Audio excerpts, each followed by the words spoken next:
Stand by studio. Silent please. Mau ngapain? Siaran, Mbak. Beda kamar. Hai Cinta Laura. Hello. How are you? I'm doing great. Jujur hari ini aku capek banget karena banyak kegiatan. But the minute I saw you, langsung tiba-tiba penuh energi lagi. Thank you. Aku juga energi positif langsung muncul lagi ada Cinta Laura. Oh, thank you. Thank you so much. Likewise, thank you so much. By the way, belum lama ngasih minal aidin, jadi aku mau bilang minal aidin wal faizin. Maaf lahir batin. Maaf lahir batin. Aku lihat di Instagramnya ke Bali. Ya, karena emang kebetulan papa mama aku tinggal di Bali kan. Ah, nice. Daerah mana? Nusa Dua. Oh, oke. Iya, jadi memang bukan setiap Idul Fitri aku ke Bali sih, enggak. Kadang-kadang I spend it with my mom side of the family di Jakarta, tapi kebetulan tahun ini sekalian holiday juga aja. Seru banget aku lihatnya, Bali. Udara Bali kan lebih bagus daripada udara Jakarta. Pantai gitu loh. Exactly. Cinta Laura, sekarang jadi sibuk apa aja? Jadi bulan Mei ini bener-bener bulan yang sibuk buat aku karena aku ngerilis 3 single sekaligus. Wow. Jadi di awal Mei aku merilis sebuah single Indonesia pertamaku setelah 10 tahun tidak merilis lagu dalam bahasa Indonesia. Ya karena sebelumnya kan selalu bahasa Inggris kan? Exactly, itu tanggal 13 Mei Suka Kamu. Terus walaupun hanya audio saja, minggu lalu aku merilis Oh Baby Remix. Itu kan lagu kamu juga? Lagu pertama aku saat terjun ke dunia musik Indonesia tahun 2008. So the song is 14 years old dan kita remix ulang. Video klipnya akan tayang tanggal 3 Juni. So don't miss it, harus tonton karena itu benar-benar aku taruh my heart and soul kepada music video tersebut. Jadi gimana ya? Bisa dibilang di awal karir aku ya karena aku masih anak-anak pada saat itu, segala hal yang aku lakukan didikte oleh label atau manajemen. Dan oleh karena itu bisa dibilang orang-orang sangat salah paham tentang karakter aku sebagai public figure maupun sebagai individu. Ya, di lagu Oh Baby ini, Oh My Baby ini. Di awal karir aku in general. Dan lagu Oh Baby Remix ini bisa dibilang adalah pembuktian dari aku untuk menunjukkan pencinta musik Indonesia bahwa jika aku yang mengontrol karya-karya aku, jika aku yang mendirect segala sesuatu dari A sampai Z, inilah kualitas yang dapat aku berikan dan inilah kepribadian aku sebenarnya sebagai musisi. Oke. Gitu.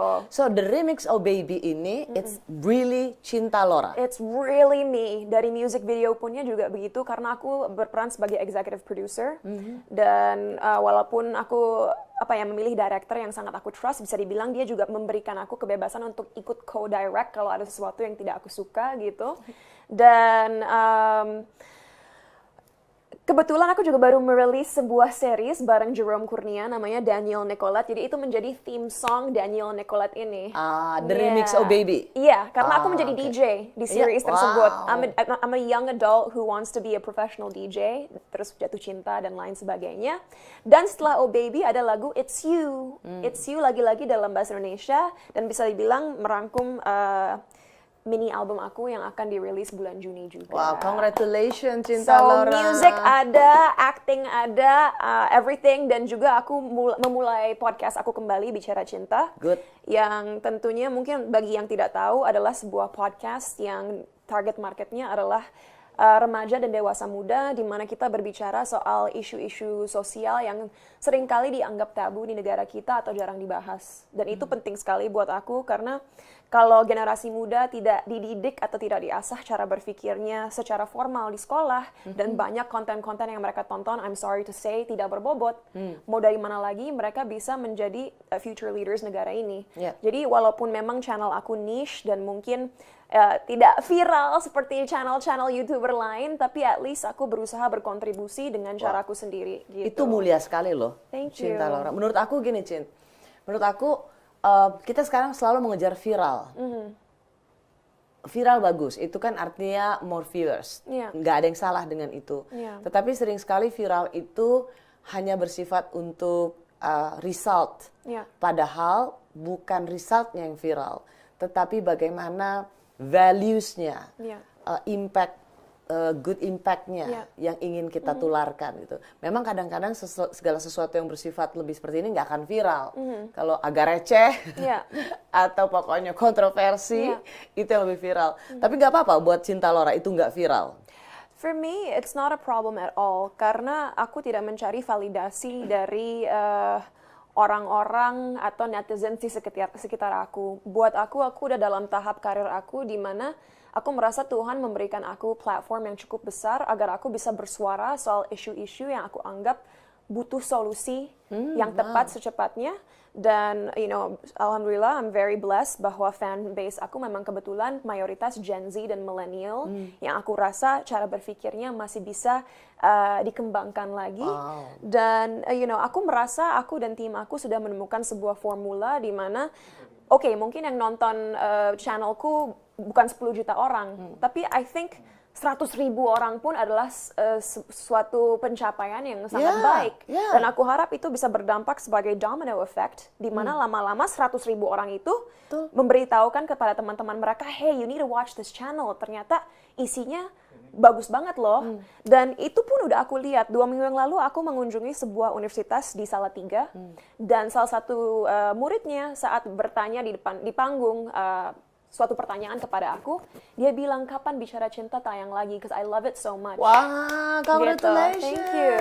So I found out that orang-orang yang menyukai channel aku memang orang-orang yang ingin belajar, yang ingin membantu Indonesia untuk maju, yang tidak takut mendengar hal-hal kontroversial, karena kalau masyarakat terus kita lindungi seperti bayi dan tidak diberi terbuka kesempatan untuk percakapan, terbuka untuk percakapan, untuk mendengar kebenaran realita yang ada di negara kita, bahkan di dunia, how will we grow? Gitu. Kita akan selamanya ignorant. Lah, tapi Laura, Cinta Laura kan gini, berada dalam satu entertainment business. You need banyak yang nonton, karena itu akan, it's gonna be a big business. How do you cope with that? Because sometimes, you need target, you need, things that are more into business. What you just said, it's too ideal. Who can survive in the ideal world, in the entertainment business? Jadi banyak orang bilang kalau kita terlalu optimis itu nggak baik, karena berarti kita nggak melihat realita yang ada di depan kita, karena kita hanya melihat apa yang kita mau lihat. Ada juga yang bilang bahwa kalau kita pesimis itu akan membuat kita tidak termotivasi untuk mengejar suatu misi untuk misalnya mencari keadilan atau kebenaran. So I think there needs to be a happy balance, right? Kalau buat aku pribadi, aku mau percaya bahwa ada space untuk masyarakat di negara kita untuk pikirannya terbuka. Right now ada disparity yang besar antara orang yang berpendidikan dan tidak berpendidikan, orang yang kaya dan punya latar belakang yang kurang mampu. How can we bridge that gap? Dan aku harap dengan popularity yang aku punya, dengan fan base loyal yang aku punya, aku bisa membantu menutup gap yang baru aku bicarakan tadi. And again, I'm aware that most of my content most likely mungkin tidak akan viral, tapi aku nggak akan give up. Karena setiap revolusi yang kita lihat sepanjang sejarah terjadi karena orang-orang konsisten dengan pesan-pesan mereka dan tidak takut untuk bersuara dan nggak takut untuk gagal. If I were to fail and I have failed in the past, itu bukan jadi sesuatu yang membuat aku merasa, aku nggak mau lagi, nggak ada gunanya karena aku gagal. Malahan aku lebih termotivasi lagi karena aku yakin ada solusinya. Aku yakin dari situ aku bisa belajar untuk beradaptasi dan merubah cara-caraku agar bisa lebih meningkat performance-nya, agar bisa tambah banyak views-nya. It's all about adapting and changing with the times, right? So, aku harap aku tidak akan sampai titik di mana aku merasa, aku harus conform nih dengan content creators lain, di mana aku melakukan sesuatu yang konyol atau melakukan sesuatu yang mungkin tidak baik untuk masyarakat agar lebih banyak yang nonton. 'Cause that's not me. And I can't do something that's not true to who I am. Gitu. What if someone came to you and said, you know what, let's do this, and you would have a, big business? Would you be tempted though? Kalau melihat track record hidup aku, segala hal yang aku lakukan, mau itu menjadi brand ambassador sebuah produk, atau melakukan sebuah film, atau bahkan sekarang karena aku punya control terhadap karir aku sendiri, musik pun harus sesuai valuesku. Good, wow. Gitu. And I know I'm very lucky, karena nggak semua orang bisa melakukan itu. Mungkin ada faktor keuangan, mungkin ada faktor society, mungkin ada faktor keluarga, I don't know what that is. Tapi I know mungkin God memberikan aku blessing ini, di mana aku tidak harus selalu memikirkan benefit finansial. Oleh karena itu, aku benar-benar bisa melakukan apa yang menurut hati aku benar. Wow, you're so lucky. Yeah. It's a privilege. I mean, don't get me wrong, I need money ya to survive. Tapi at the I was same going to time, ask you, aku baru mau bilang, ya Cinta Laura enak, kaya. well, not necessarily. I still need to work untuk bisa memaintain lifestyle yang aku inginkan. Tapi begini, mungkin ada orang-orang di luar sana yang nggak puas hanya mempunyai rumah yang nyaman, mobil yang nyaman, dan mungkin holiday setahun sekali 2 kali. Mungkin ada orang di luar sana yang inginnya naik private jet, bisa renting sebuah yacht, bisa beli mobil yang harganya MM-an.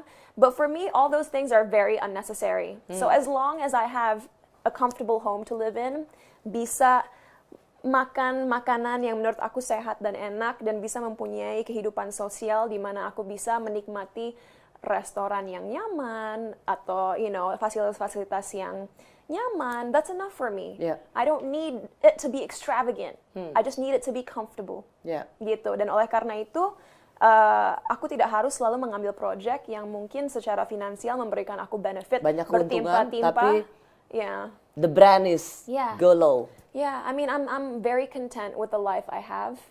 Dan aku mendapatkan kepuasan yang jauh lebih banyak dengan membuat karya-karya yang memang idealis. Tapi aku rasa walaupun mungkin niche market yang menikmatinya, they can appreciate the hard work that's gone into it. Wow, Gitu. lucky you. Karena dalam setiap bisnis itu pasti kita akan ditargetkan harus untung, harus ada uangnya, harus banyak yang nonton. Apalagi kalau di platform, let's say you put it in YouTube, berapa viewersnya? Karena satu viewer kali sekian, wow. I have to be very honest, dengan music video Suka Kamu, Oh Baby, dan It's You, aku tidak untung sama sekali. Aku keluar uang, aku nggak akan ngasih tahu nominalnya, tapi beratus-ratus juta tanpa support brand, karena aku percaya dengan karya aku. Dan aku ingin membuat sebuah karya yang kualitasnya harus sesuai dengan apa yang aku visikan untuk diri aku sendiri. Oke, berarti kan seorang Cinta Laura ingin menunjukkan bahwa idealisme itu at the end of the day akan juga punya nilai yang juga bisa mendatangkan bisnis. You can't put a price on art. Yeah. And I see what I do as art. Bahkan talk showku Bicara Cinta itu adalah sebuah seni. Seni di mana aku berusaha mudah-mudahan membantu, bukan membimbing ya, membantu orang-orang untuk memenuhi potensi mereka sebagai manusia. Dengan berbagai perspektif yang aku sajikan dalam sebuah talk show. Pernah terjadi pertentangan batin nggak? Konflik batin bahwa oke, kalau saya seperti ini bisnisnya bakal gede, tapi kok kayaknya ini bukan gue ya. I'm the happiest I've ever been in my life right now. Jujur, mungkin orang melihat karir aku dan mereka mikir, kenapa ya Cinta nggak mau balik lagi misalnya ke sinetron, atau balik lagi ke musik-musik yang sangat-sangat ngepop. Jujur, of course, karya-karya aku yang dulu bisa dibilang sangat merakyat, sangat menyebar luas ke setiap pelosok Indonesia. Mau status ekonomi yang segini atau segini, semua orang saat itu mengamati apa yang aku lakukan. But I wasn't happy. I was miserable. Karena apa yang aku lakukan tidak sesuai dengan visi aku bagi diri aku sendiri dan kepribadian aku. Oke, sampai di situ, Cin. Bagaimana seorang yang cantik jelita, you are perfect. Oh, wow. Terus karirnya bagus, luar biasa. Dan you can say, I'm miserable. Saya tuh menderita. Bagaimana menggambarkan bahwa seorang yang cantik jelita, sempurna di mata publik, sesungguhnya tidak sebahagia yang dilihat oleh publik. Ini ketidakbahagiaan yang aku describe sekarang adalah sesuatu yang terjadi di awal karir aku ya. Dan jujur, I don't think that people saw me as perfect. Karena di awal karir aku, banyak backlash tentang aksen aku. Banyak orang berpikir aku sombong lah, atau tidak berbakat lah, XYZ. Dan ini semua kritik-kritik negatif yang diberikan kepada anak umur 12 sampai 16 tahun. That was the age range di mana aku merasa miserable gitu. Karena dengar orang lain itu. Yeah, but itu I was a sebenarnya kid. tapi itu sebenarnya karena because ada orang lain mengatakan itu padamu. You know? Tapi people didn't take me seriously karena mereka tidak dapat melihat potensi diri aku yang sebenarnya ingin aku berikan karena tidak sesuai pasar, you know. But mungkin yang aku kerjakan sekarang lebih niche, mungkin tidak. I think katanya merakyat ya, mungkin karya-karya aku tidak se-mass dulu, but I'm so much happier because aku tipe orang yang perfectionist, tipe orang yang sangat melihat detail, dan tipe orang yang ingin selalu lebih baik. And that's what I feel that my work is showing right now. Ya, dan aku harap mungkin walaupun banyak orang nggak sadar, as I said, consistent, you know, if you're consistent, I think eventually people will realize. Dan aku rasa sejak 2,5 tahun terakhir aku kembali ke Indonesia, orang selalu bilang, oh ini cinta yang baru, keren ya, ini cinta yang baru beda ya. It's not the new cinta, it's the real cinta. It's the cinta that you were all unwilling to see saat aku masih remaja dulu. Ya, gitu. Cinta sudah beberapa kali ya memang bercerita, dan menurut aku ini adalah cerita yang penting untuk terus di-share atau dibagikan. Bagaimana ada seorang anak kecil atau remaja ketika mendengar penilaian publik, apalagi sekarang dengan social media, kolom netizen itu, semua orang berhak untuk mengadili hidup orang. Semua orang berhak untuk menilai hidup orang tanpa pernah tahu apa rasanya itu ketika itu ditujukan pada dirinya, pada ibunya. Dan Cinta Laura bisa kayak begini kan karena sebelumnya bagaimana Cinta Laura tuh sebenarnya menderita dalam arti karena hinaan, celaan, gurauan yang sesungguhnya sangat menyakitkan ya. Dan ini penting untuk selalu dibagikan sih Cinta. Karena di tengah era social media sekarang, saya banyak baca. Itu gara-gara di social media itu banyak anak kecil knock on wood, anak remaja knock on wood karena baca kolom komentar itu membuat mereka depres dan mau suicide. And that's true. Dan makanya pada 7 Februari lalu saat karir aku anniversary yang ke-15 tahun, aku memulai sebuah gerakan yang namanya Act of Love. Yes, dan ini semua actually terjadi karena aku melihat trajectory di mana di social media, bahkan di kehidupan sehari-hari, masyarakat, apalagi anak muda ya, sangat mudah menghakimi, menjatuhkan, merendahkan, dan menjahati satu sama lain. Gitu. Dan ini berarti ada yang salah dengan cara berpikir kita. Aku pernah membaca buku yang namanya The Mastery of Love, and by Don Miguel Ruiz. Dan buku ini benar-benar membuka mata aku. Dia bilang gini, bayangkan jika kebencian, perasaan negatif apapun itu adalah sebuah luka di kulit kita. Bayangkan gitu. Sebelum berumur 2 tahun, manusia kulitnya mulus, tidak ada luka. Jadi biasanya kalau kita marah pun, 3 detik kemudian kita langsung happy lagi. Tapi, umur 2 tahun ke atas, manusia mulai mempelajari dari lingkungan mereka, dari satu sama lain, bahwa kita harus merasa iri kalau ada orang yang lebih hebat daripada kita. Kalau ada yang menjahati kita, kita harus jahati balik. Pokoknya kita mulai belajar karakteristik-karakteristik negatif ini yang akhirnya menimbulkan luka yang banyak di kulit kita, yang juga diisi dengan poison atau racun. Akhirnya setelah kita menjadi remaja atau tumbuh dewasa, kita berpikir kalau kita misalnya tidak punya emotional intelligence yang tinggi, kalau kita disakiti sama orang, poison itu, racun itu harus kita keluarkan secepatnya, makanya kita menyakiti orang lain, gitu. Dan mungkin untuk sesaat kita merasa lega, karena kita udah bisa superior, you know, udah bisa superior karena menyakiti orang itu. Tapi that's temporary. You still have the poison in your scars. Racunnya masih di situ.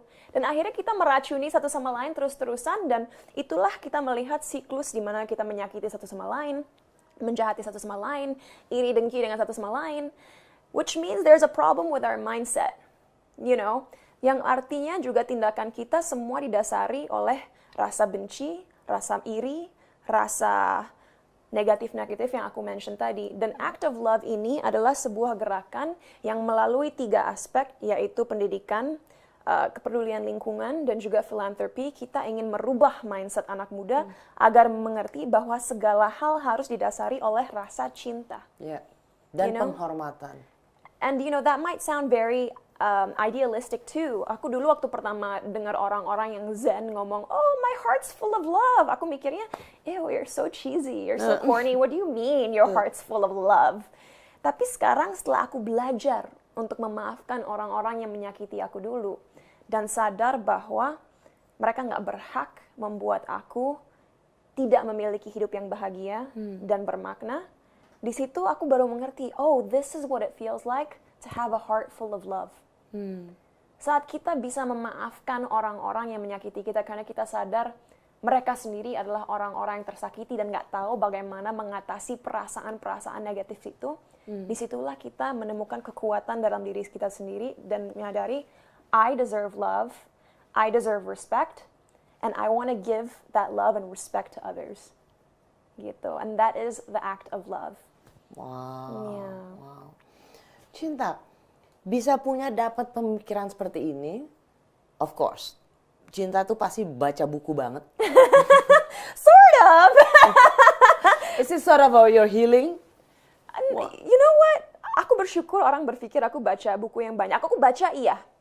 Aku yakin di luar sana banyak orang yang membaca jauh lebih banyak daripada aku. I read, yes. Tapi gini, oke, tentu aku akan berterima kasih kepada orang tua aku, memberikan aku mental dan juga karakteristik yang aku miliki sekarang. Disiplin, introspektif, empathetic, peduli terhadap lingkungan. Dan tentunya pendidikan formal aku juga membantu membangun cara berpikir aku.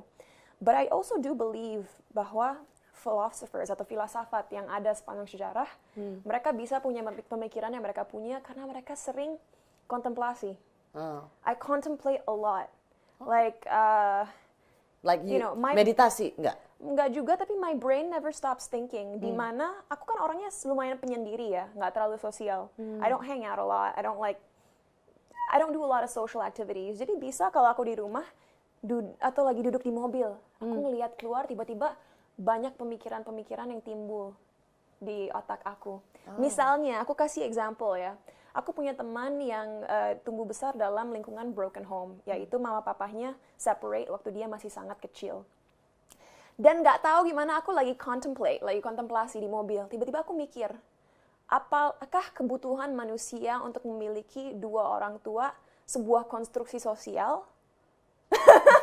Do people think about that? I don't think so. Karena lagi di jalan loh. Iya, lagi di jalan, lagi mikir lihat keluar. And then I thought to myself, okay, kalau kita mau percaya dengan teori evolusi dan manusia adalah mamalia, kita melihat mammal. Sorry, aku bukan meng-compare manusia dengan kucing atau anjing ya, tapi they are mammals. Chimpanzees, orangutans, they're all mammals.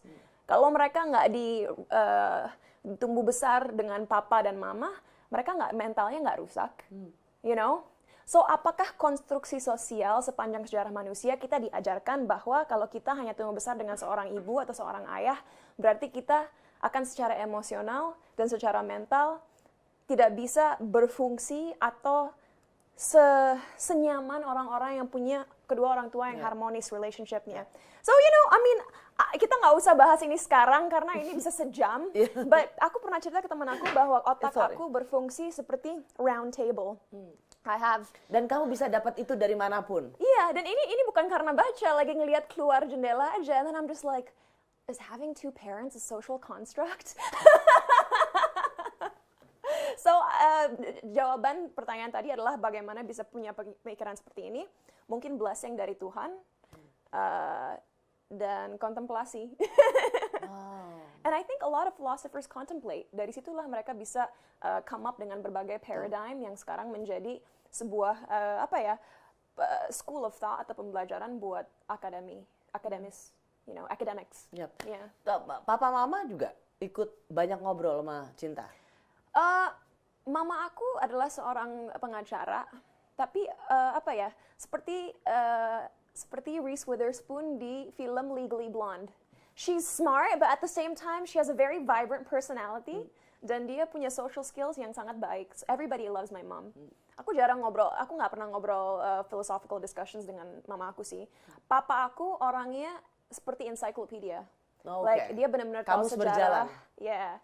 Seperti tahu sejarah banget, bisa mengingat banyak fakta-fakta, selalu punya opini tentang berbagai hal. So I saw them like growing up with their thought processes. It definitely influenced me. Tapi kalau aku sendiri nggak tahu ya, because I'm very different from my parents. Cara kerja aku seperti papa aku, sangat Jerman, sangat tik tik tik tik tik. Tadi nyampe studio 6:05, 6:53 udah sampai sini, and then I'm very precise with my numbers. Tapi rasa kepedulian aku dengan memulai gerakan act of love dan everything I think about the human race, about humanity, itu karena mama aku. Gitu.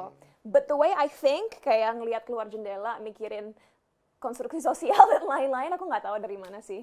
Wow. I think because growing up, aku hanya bisa mengandalkan diri aku sendiri. Itu membuat aku dapat berbicara dengan diri aku sendiri. Pernah nggak, bahkan dari keluarga, orang yang terdekat sekalipun, orang akan mikir, Cinta lu aneh banget sih? Kalau dari aneh not in a... Yeah. Tapi it's like... You're different. Hello, you're different. Iya. Aku pernah dibilang oleh teman-teman terdekat, you're different. Dan don't get me wrong, aku orang yang sangat tahu diri kok. Orang-orang di luar sana yang jauh lebih cantik daripada aku banyak, jauh lebih sukses banyak, jauh lebih pintar banyak. Tapi bersyukur sekali bahwa punya juga orang-orang terdekat yang pernah bilang, you're too smart. Yeah. Pernah ada yang bilang gitu. Tapi lagi-lagi please jangan salah gunakan kalimat aku tadi. Aku sama sekali nggak bilang aku paling pintar, no. Tapi ini hanya yang pernah aku dengar dari beberapa orang di sekitar aku. Yeah. And that's why mungkin aku pernah sangat tidak bahagia because I'm too smart and I think about everything, katanya. Ya, yeah. Katanya. Dan terlalu mau ingin mendengar apa kata orang.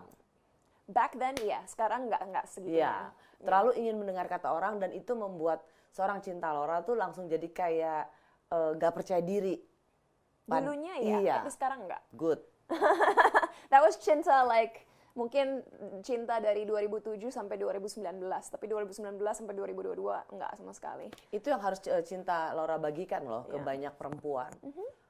Soal semua tahapan yang Cinta Laura lakukan dan bagaimana semua tahapan itu membentuk seorang Cinta Laura jadi seperti sekarang. Itu penting. Yeah. That's why I do this, right? Aku berbicara dengan salah satu wanita yang hebat dan sangat pintar juga. Karena you know how to carry the conversation. Kadang-kadang aku ingin mengekspresikan ide-ide ini, tapi kalau pertanyaan yang nggak tepat, nggak bisa dipaksain juga. Thank you. Right? We're so proud having you here. Thank you. So, Cinta Laura kan juga saya ingat selalu bersuara vokal tentang kekerasan seksual. Yeah. Ya. Sebenarnya soal kekerasan seksual itu adalah perjuangan kemanusiaan. So bukan karena perempuan saja, tapi sebenarnya semua. Ini tentang kemanusiaan. Amerika dulu pernah diributkan dengan Me Too. Yeah. Nah sekarang aku pengen ngobrol nih ya.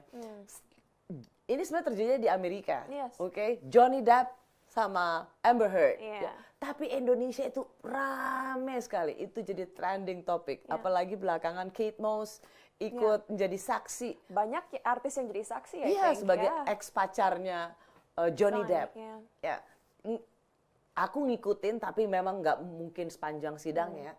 Kalau overall, Cinta Laura lihatnya gimana? Oke. Aku harus jujur, aku sama sekali nggak ngikutin. Hanya kadang-kadang kalau lagi scrolling TikTok ngelihat beberapa klip-klip, jadi aku tahu esensinya, tapi nggak tahu detailnya. Jadi kalau salah, I'm sorry. Essentially begini. Aku punya prinsip, dan ini prinsip yang harus dipunya oleh setiap negara, bahwa the victim is always right until further proven. Yeah. Gitu. Kita harus selalu berpihak pada korban sampai ada pembuktian selanjutnya. Iya, exactly. Jadi dengan kasusnya Amber Heard, jika memang dia mengalami kekerasan atau pelecehan di masa lalunya, aku senang sekali dia, melaporkan hal tersebut, didengar, dan ya Johnny mendapatkan konsekuensinya. Ya tidak bisa main film ini, main film itu, banyak konsekuensi macam-macam. Sekarang isu yang dikatakan oleh orang-orang adalah ada clause di hukum Amerika yang mengatakan, oh, you can fight back saying it's defamation. Ya, pencemaran nama baik. Pencemaran nama baik. So ini menjadi anti-Me Too, seperti kita bicarakan di balik layar tadi. Here's what I think, kalau seseorang memang innocent, tidak melakukan sebuah kejahatan, orang itu berhak untuk berjuang, memulihkan nama reputasinya. baiknya dan hidupnya. Exactly. I can't comment on the Amber Heard and Johnny Depp situation. Kalau memang kenyataannya adalah Johnny Depp pernah melakukan sebuah kejahatan kekerasan atau pelecehan, then I think it's so petty that karena egonya kena, dia akhirnya fight back dan bilang, oh ini defamasi. But at the same time, since kita nggak tahu kehidupan pribadi mereka, apa hak kita untuk bilang, oh Johnny, you're petty, Amber's right and you're wrong, atau sebaliknya, gitu. So this is a very tricky situation. Tapi yang membuat aku sedih, kenapa kasus ini harus dipublikasikan? Karena dengan kasus ini dipublikasikan, orang-orang yang memang pelaku kekerasan atau pelecehan akan berpikir, oh, okay, you know what, I can get out of this. Aku bisa menjustifikasi tindakanku. Itu yang bahaya, you know. Dan ini kenapa kasus Amber Heard dan Johnny Depp sangat bahaya terhadap Me Too movement dan juga gerakan yang benar-benar berpihak kepada korban dan berusaha berjuang untuk hak perempuan. Betul. I think the fact that it's publicized is wrong, gitu. Ya, karena kan aku suka ngikutin tuh ya cerita Laura ya. Dan awal-awal, you know, sebagai seorang perempuan pun aku bilang ini, wow Amber, lu gila juga ya. I mean you crazy gitu. Sampai kemudian kan ada di sidang, ada foto yang ternyata Amber Heard itu pasang pupunya, anjingnya ternyata di situ. Dikasih lihat di persidangan, terus macam-macam. Aku aja sebagai perempuan, tuh kemudian, wow, Amber, ini 180 derajat berbeda dari apa yang kita saksikan. Karena dia kan selama ini memberikan kesaksian sebagai korban kekerasan seksual. Tapi berbeda 180 derajat berbeda. Okay. Tapi kemudian lama-lama aku berpikir gini, gila, terlepas dari apapun yang terjadi di dalam rumah tangga mereka, buat aku gini, ada artikel demi artikel yang aku baca di New York Times itu tentang bagaimana ketika kemudian, kayaknya dia ada celah loh, perempuan salah. Begitu gampangnya masyarakat kemudian menjadikan perempuan ini sebagai ini emang nenek sihir, ini orang Medusa, ini orang emang perempuan jahat. Dan kalau kita lihat memesnya belakangan ini, semuanya kan, I'm with Johnny Depp. Johnny Depp ini, sebenarnya kan Johnny Depp dia menggugat balik karena Walt Disney nggak pakai dia lagi di film what is it? Pirates of the Caribbean. Yes. Yeah. So here's the thing, media berperan besar untuk berkontribusi terhadap cara berpikir masyarakat. Media has that power, right? And ini yang menyedihkan bahwa media memperpetuate, perpetuate rape culture, di mana korban yang disalahkan, yang mayoritas adalah perempuan, gitu. Jadi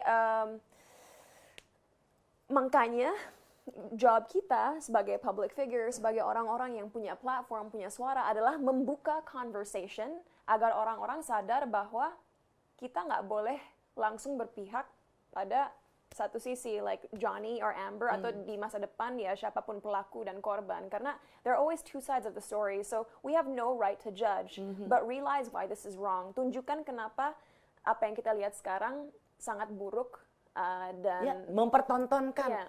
Itu gila banget sih. Dari mulai pertama Johnny Depp banting-banting botol wine, pagi-pagi udah mabok minum wine, dan diam-diam, dan memang kan Amber memvideoin. Terus ya kemudian ternyata masing-masing tuh saling memvideoin, I think this is, sorry to say, ini sebagai sebuah yang disebut dengan toxic relationship. Very toxic. Dua-duanya menurut gue sama. Yeah. Nah, memang hanya bener banget, betul banget artikel di New York Times yang bilang bahwa ini akan jadi backlash untuk Me Too.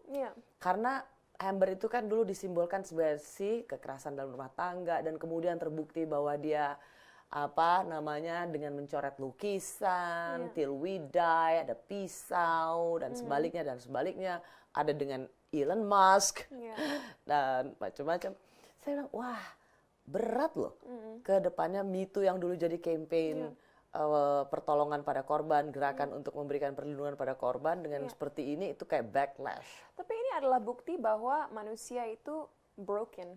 Manusia itu sebenarnya rusak kan, tapi bagaimana kita bisa meng-equip setiap penduduk, mau itu di Indonesia atau penduduk dunia, dengan knowledge dan tools yang cukup agar mereka bisa coping dengan brokenness tersebut, you know, bagaimana mereka bisa mengatasi emosi-emosi dan pikiran yang mereka miliki. Makanya ada gerakan Act of Love juga kan, this is one of my missions. Memang ini sangat long term dan Act of Love ini adalah sebuah gerakan yang aku harap akan menjadi legacy bagi aku dan timku gitu. Tapi human beings are broken and you know, kasus Amber Heard dan Johnny Depp menunjukkan bahwa people can be super messed up, you know, and you know there's nothing we can do about it. Harusnya kita nggak menghakimi, tapi bagaimana kita bisa meminimalisir kejadian-kejadian ini di masa depan dengan membuat masyarakat aware pros and cons dari situasi ini, you know. Dan saya ngobrol kan sama teman-teman nih, Cinta Laura, karena dia kan sebenarnya di The Sun, tabloid di Inggris, kan diwawancara. Dan ditulis sebagai Johnny Depp itu sebagai pemukul istri. Right. Wife beater. Yes. Johnny Depp menggugat, tapi kalah. Nah, kemudian puncaknya sebenarnya di Washington Post. Si Amber nulis op-ed di situ. Disitulah kemudian diputuskan Walt Disney. Kadang-kadang juga ini satu pelajaran menurut aku. Amber, lo mestinya juga udah cukup ya. I mean, like kadang-kadang enough is enough. You already won the just leave it. Just leave it. Exactly. Ada orang yang juga punya batas, apalagi kemudian Johnny Depp diputus itu semua. Ya memang kalau ngeliat terlepas dari siapa timnya Johnny Depp, siapa di sini sampai kayak begitu di Amerika, I'm with Amber, tapi nggak ada yang with Amber. Amber udah sekarang kayaknya udah hilang lah begitu. Siapa yang with Johnny Depp, semuanya the voice for Johnny Depp.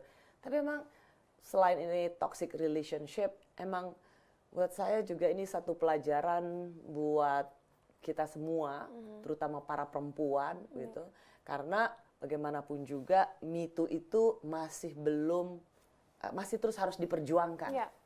I think the lesson is this, apalagi buat negara kita ya, karena negara kita adalah negara yang berbasis patriarki.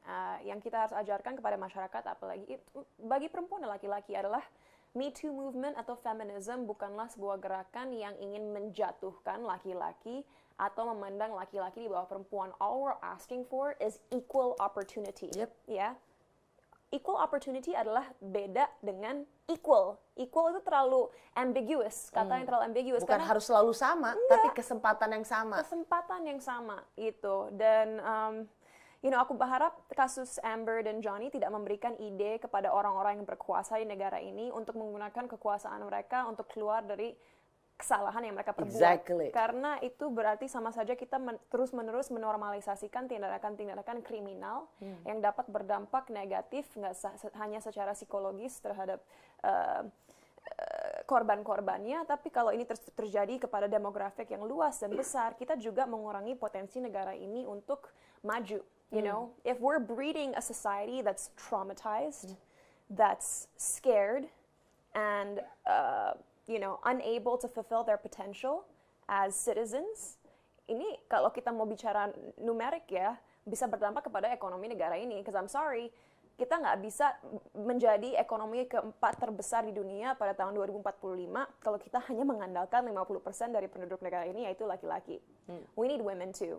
Because gitu. women lebih banyak. Jadi perempuannya harus berdaya, kalau nggak bisa. Anyway, you wanna know my bet about the result?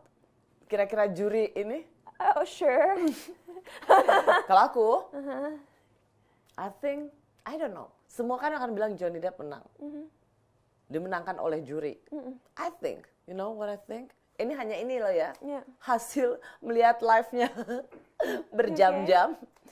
menurut aku Amber bisa menang. Oh ya? Ya, not because apa namanya apa yang dikatakan dia tidak terbukti, tapi kan Johnny Depp mengaitkan tulisannya di Washington Post dan pemutusan hubungan kerja di Walt Disney. Walt Disney mengatakan nggak ada hubungannya karena dia kan emang drugs ini dan ini.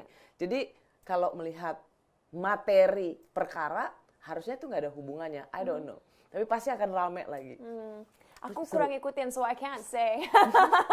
Aku suka gini, ayo tebak-tebakan siapa yang menang. Well, No tapi idea. emang ini gila banget sih. Yeah. Ini rame bahkan di kita karena dua-duanya kan, I mean like orang-orang yang terkenal dan ada pengakuan-pengakuan yang mengejutkan.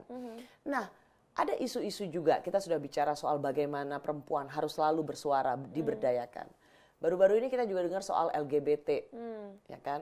Nah, waktu itu juga ternyata pernah ada rencana LGBT itu harus dihukum, dipidanakan, perlu dipidanakan di rancangan undang-undang KUHP yang sekarang sedang dibahas. Cinta Laura, menurut kamu gimana kalau misalnya masih ada diskusi LGBT itu harus dihukum? It definitely upsets me. Membuat aku sangat sedih.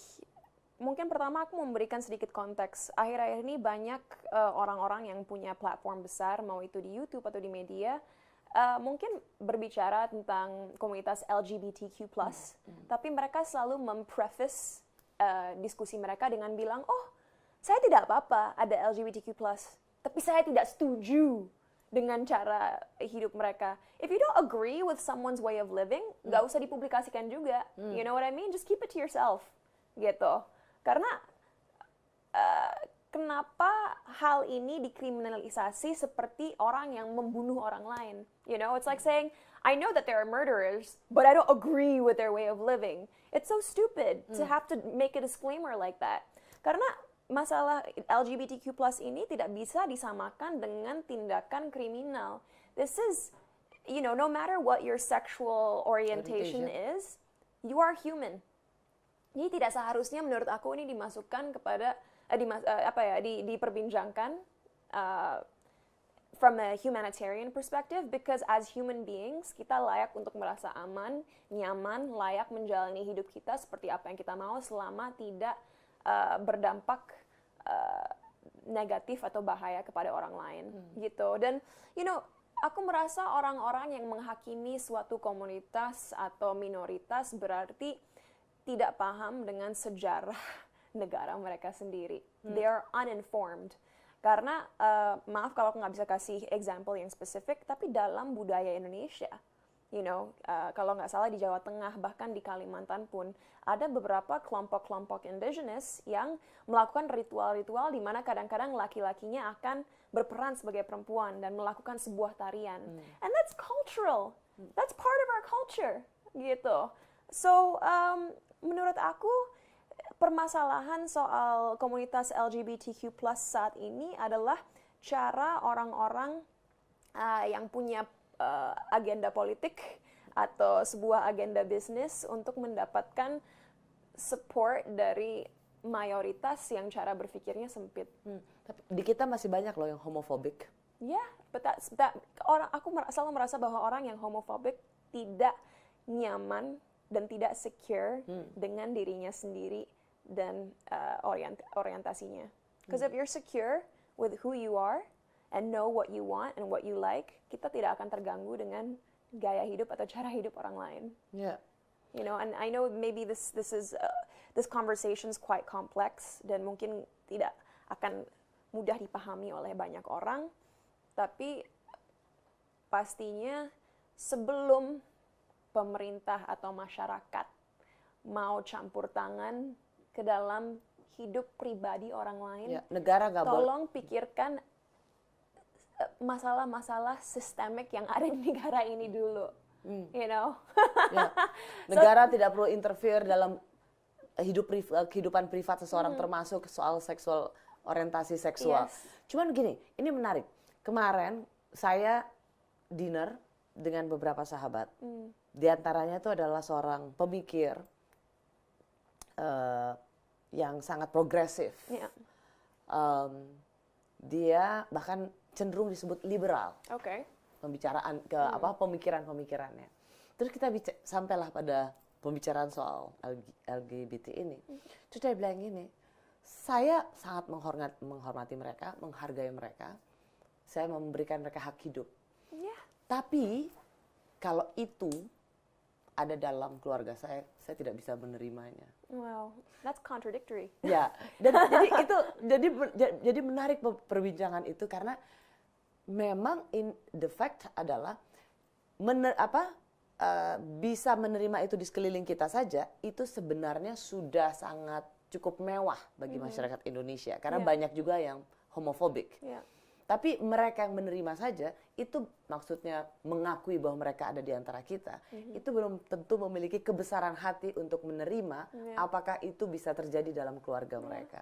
Tapi itu juga karena cara berpikir yang sudah dibikin beku sepanjang hidup orang tersebut kan.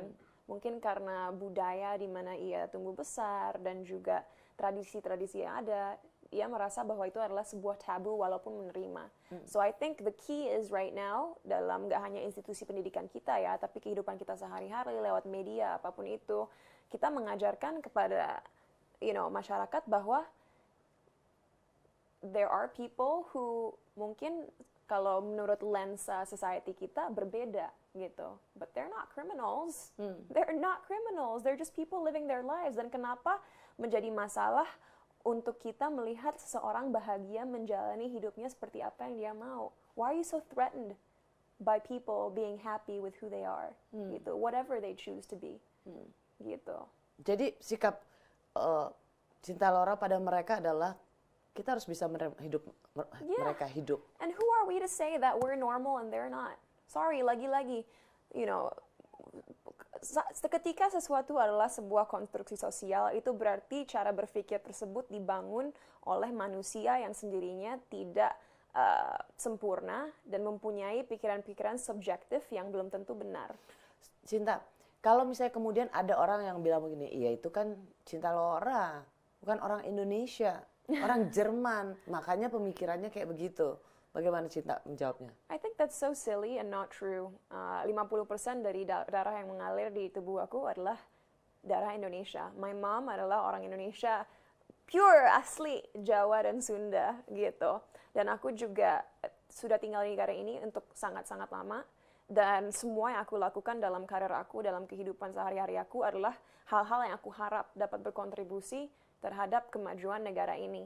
So to say that I'm not Indonesian hanya karena filosofi hidup aku atau cara pandang aku adalah pemikiran yang sangat sempit.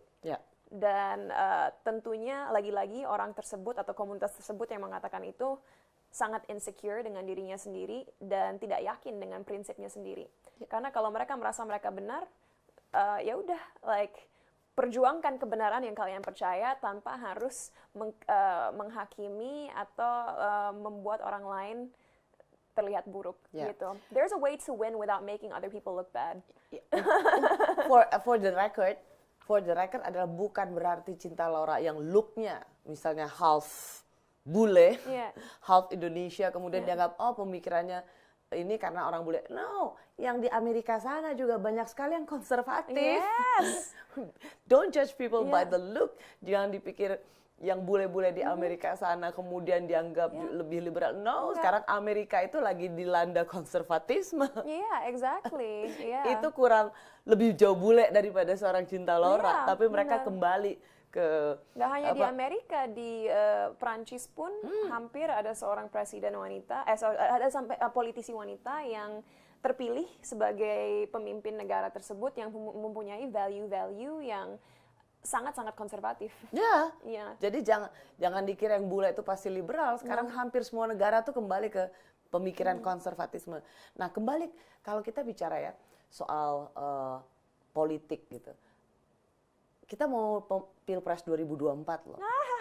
Wow. Cinta merasa agak serem nggak sih bahwa kita ada polarisasi yang makin mengental? Absolutely. Tapi salah satu alasan kenapa aku rasa polarisasi ini terjadi adalah karena walaupun kita negara demokratis, ironisnya kebebasan untuk berpendapat dan bersuara tidak diberikan kepada penduduknya.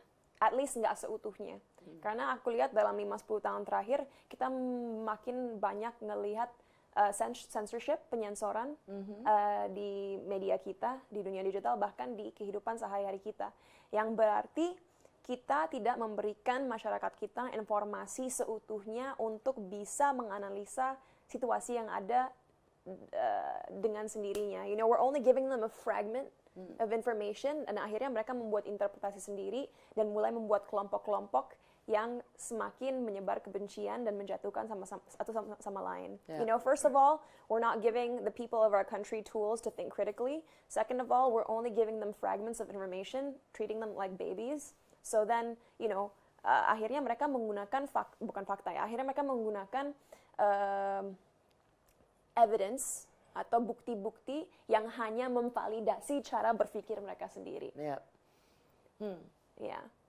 Soalnya saya sangat concern dengan mau pilpres, kita makin terbelah. Saya selalu berpikir apa ya yang bisa kita lakukan untuk, karena polarisasi itu kan fakta, realitas yang harus kita terima. Tapi apa ya kontribusi kita yang bisa kita lakukan untuk memperkecil polarisasi itu? Karena kita ingin sama-sama merawat Indonesia. Yeah. You know, that's a very hard question to answer. Karena nggak tahu ya, aku bakal in trouble ngomong gini atau enggak. Tapi aku sebenarnya kenal dengan beberapa politisi yang ada di negara ini. Dan kalau mengenal mereka secara pribadi, cara berpikir mereka sangat terbuka, mereka cara berpikirnya sangat kritis, dan terlihat mereka sangat peduli tentang negara ini. Tapi saat mereka mengeksekusi aksi-aksi mereka sebagai politisi untuk mendapatkan votes dan lain-lain, kadang-kadang mereka berpura-pura mempunyai values lain agar mendapatkan suara dari orang-orang yang mereka butuhkan. So they're hypocritical, you know. So sometimes even the people you love and you think can lead the country, kita nggak pernah tahu kalau motif mereka tuh benar-benar sungguh-sungguh ingin membangun negara ini atau enggak. Karena pada akhirnya mereka terlena dengan popularitas dan suara yang mereka ingin dapatkan. So demi suara bisa menghalalkan segala cara, yes, termasuk mempertaruhkan Indonesia sebenarnya. Yes. And that's really really scary. Dan jujur mungkin sampai sekarang aku masih nggak punya solusinya, karena aku merasa negara lain juga aku yakin, tapi kita kan tinggal di Indonesia, penuh orang-orang yang sangat greedy, sangat rakus dan sangat egois. Dan akhirnya hanya mementingkan keuntungan untuk dirinya sendiri atau keluarganya atau kelompoknya, dan tidak peduli konsekuensinya terhadap penduduk negara ini. Dan akhirnya gap yang kita lihat antara miskin dan kaya, berpendidikan dan tidak berpendidikan semakin besar.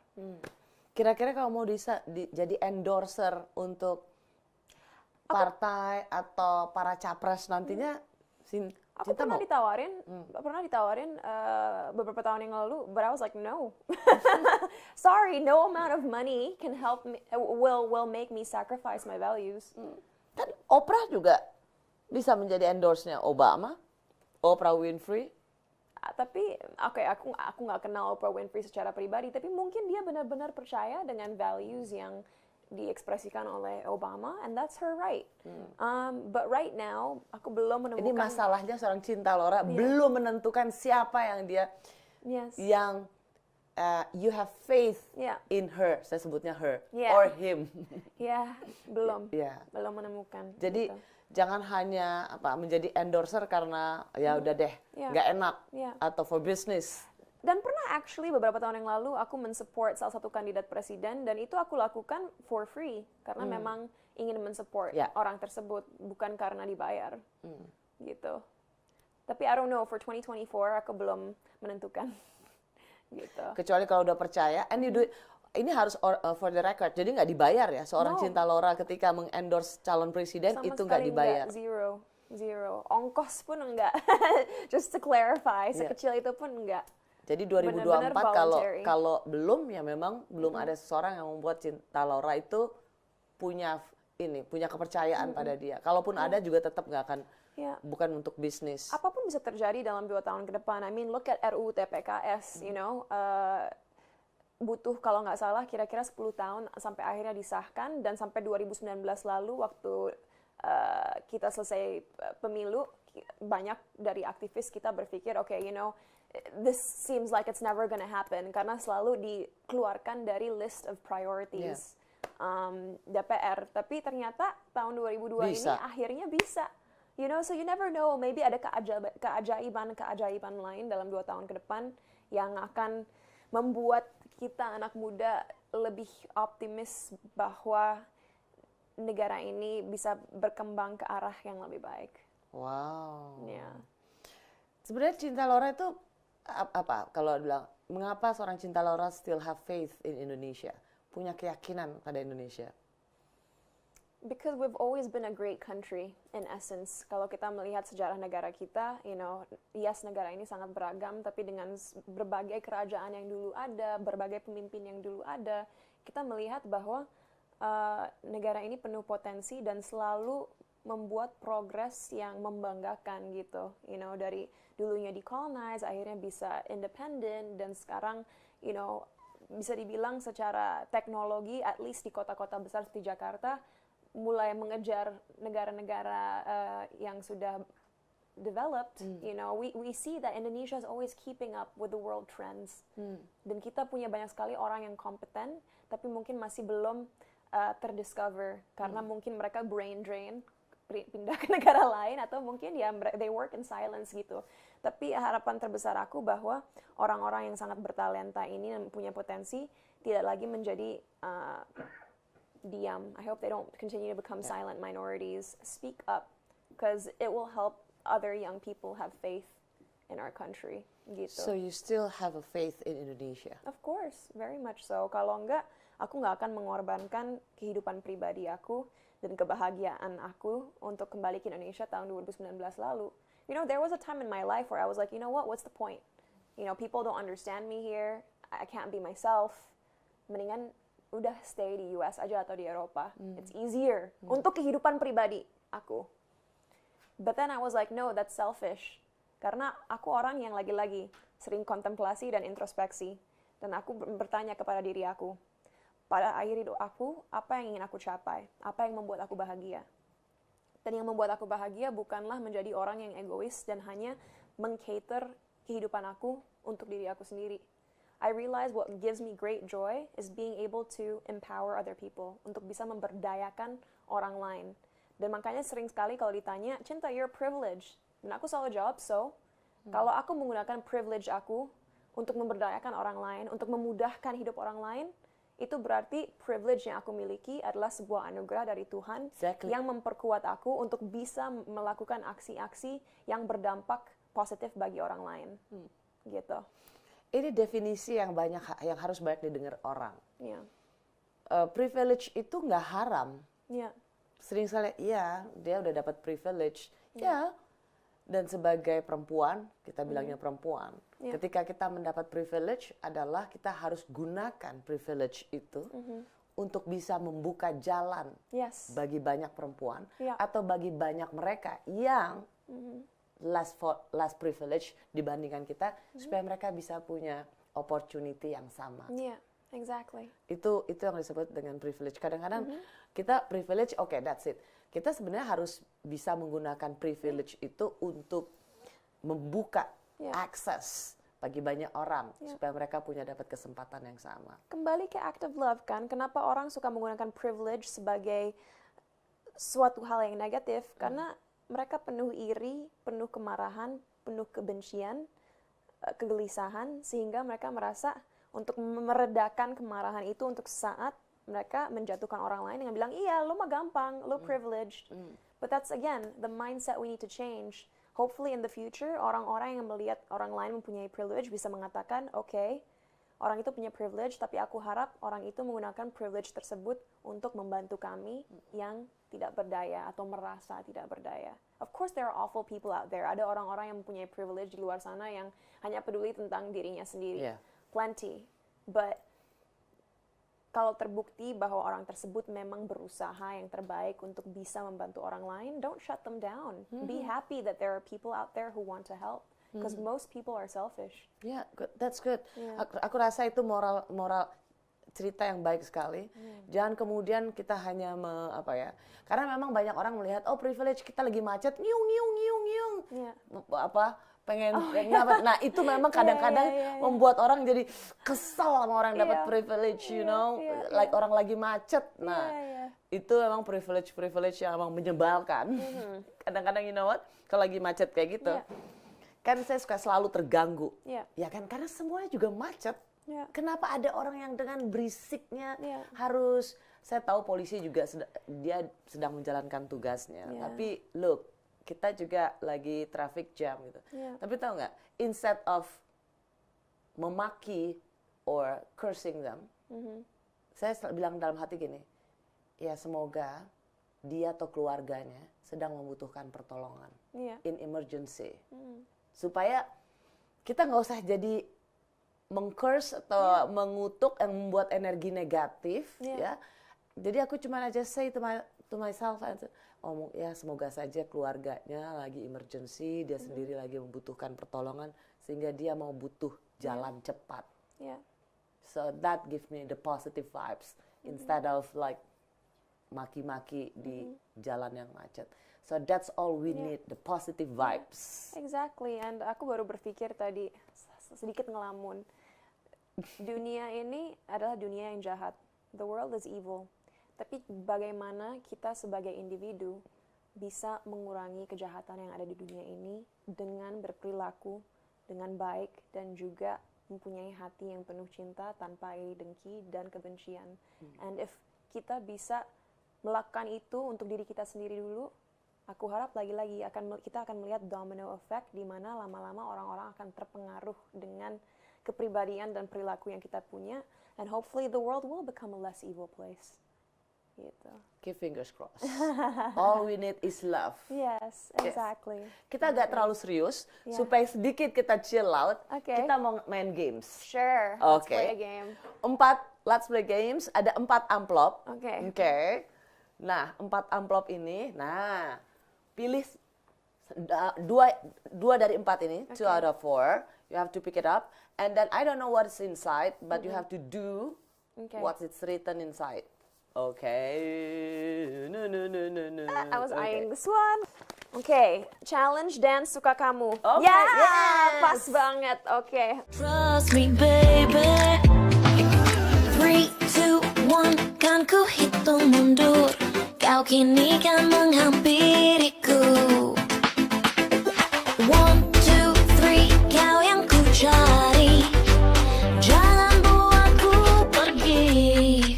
Suka kamu, mau kamu, kau buatku melayang-layang tinggi.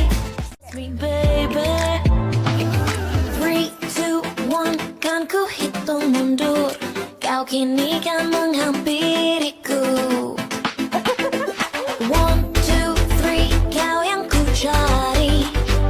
Jangan buatku pergi. Suka kamu.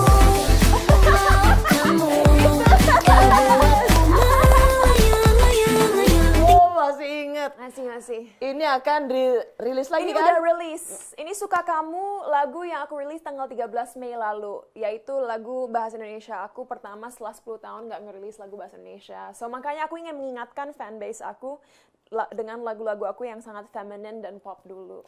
Suka Aku ini kan tapi ada moral story nggak toh? Sedikit, ya actually waktu aku bikin lagu Suka Kamu ini sama Eka Gustiwana, aku bilang ke Eka, di Indonesia terlalu banyak lagu di mana perempuan digambarkan sebagai sosok yang hopeless dan mengemis-ngemis untuk cinta. Aku nggak mau bikin lagu cinta kayak gitu. Lagu cinta aku harus memberdayakan perempuan. Jadi Suka Kamu ini ceritanya protagonisnya memang naksir dengan seseorang, tapi dia sadar bahwa dia layak dicintai dan layak dihargai. Jadi moralnya adalah, oke, aku suka kamu, kalau kamu suka aku juga, jangan takut untuk kasih tahu aku, tapi kalau kamu terlalu lama, aku akan move on. Iya dong. Ya, jangan nungguin melulu, Exactly. jangan jadi bucin. Exactly. Yes. Okay, one more. Sin. Ini. Tuh. Oke. Berapa harga outfit kamu? Kenapa ya orang suka banget dengar pembicaraan aku soal belanja dan keuangan? I don't know why. Mungkin karena ekspektasi orang kalau ngeliat aku tuh tipe orang yang mungkin suka shopping atau mungkin menghambur-hamburkan uang, but that's the complete opposite. Orang lihatnya soalnya dari from head to toe kayaknya mahal. Ini mengingatkan aku dengan House of Gucci filmnya. Did you watch it? I did. It's good. Terus It's kamu good. yang jadi ininya tuh. Oke. Jadi madamnya. Jadi memang yang aku kenakan sekarang adalah sebuah atasan dan bawahan yang branded. Tapi I didn't buy it.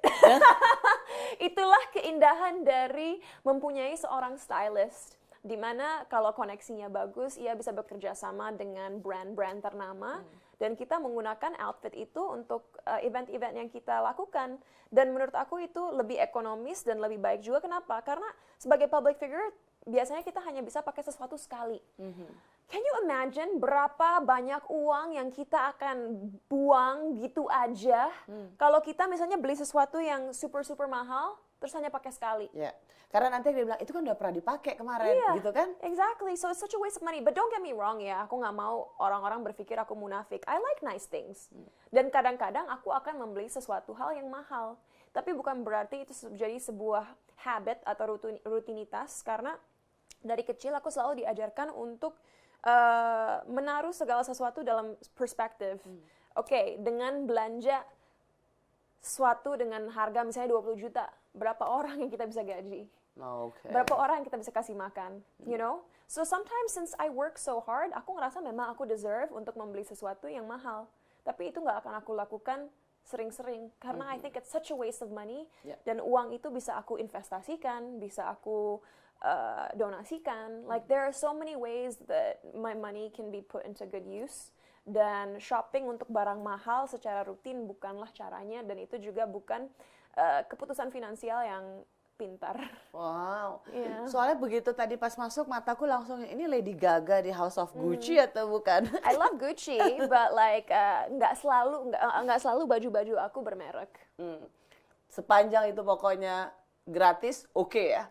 Itu sebenarnya. Tapi nggak gratis juga sih. Aku bayar stylist aku untuk mendandani aku hari ini. I know. Maksudnya nggak apa-apa pakai apa yang mahal selama itu gratis. Ya, kadang-kadang aku bekerja sama dengan brand dan benefit yang aku dapatkan adalah aku dapat barang-barang dari brand itu. Moral ceritanya sebenarnya dari Cinta Laura, jangan salah paham sama Cinta Laura. Bukan dia tidak senang dengan barang-barang mahal, tapi barang mahal itu juga harus dibeli untuk satu alasan yang tepat, bukan hanya untuk gaya-gayaan, bukan hanya untuk pamer-pameran bahwa seorang Cinta Laura seorang artis. I'm so comfortable with myself dan sangat nyaman dengan diri aku sendiri sehingga aku nggak peduli kalau seseorang mau menghakimi aku karena cara berpakaian aku karena I'm very comfortable with my life. Jadi kalau orang lain mau menjudge aku hanya karena aku berpakaian biasa-biasa aja dan itu masalah orang tersebut. Gak apa-apa Cinta Laura, kamu tuh cantik, orang cantik bebas. Thank you. Sama kayak Elon Musk. oh Orang my kaya God. pakai kaos, orang kaya bebas. I think semakin kita mencintai diri kita sendiri dan nyaman dengan apa yang kita miliki, kita merasa tidak perlu mengimpress orang lain. Dengan sesuatu yang hanya bersifat atributif atau permukaan. Yeah, I would love to impress people with my work, tapi impress people because of the way I dress atau barang-barang yang aku miliki, bukan aku. Wow, that's good. Selalu menginspirasi, and saya selalu impressed dengan seorang Cinta Laura. Teruslah menginspirasi, teruslah banyak memberdayakan perempuan-perempuan lainnya. So we need more Cinta Laura.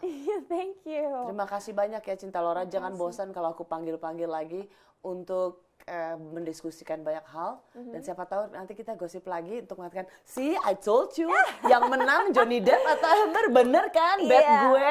Let's see ya, tapi apapun yang terjadi, aku harap siapapun yang salah menerima konsekuensinya dan siapapun yang layak mendapatkan keadilan yang ia layak dapatkan. Oke, Cinta Laura, thank you so much. Thank you so much. Bye. Bye. Stand by studio. Silent please. Mau ngapain? Siaran, Mbak. Beda kamar.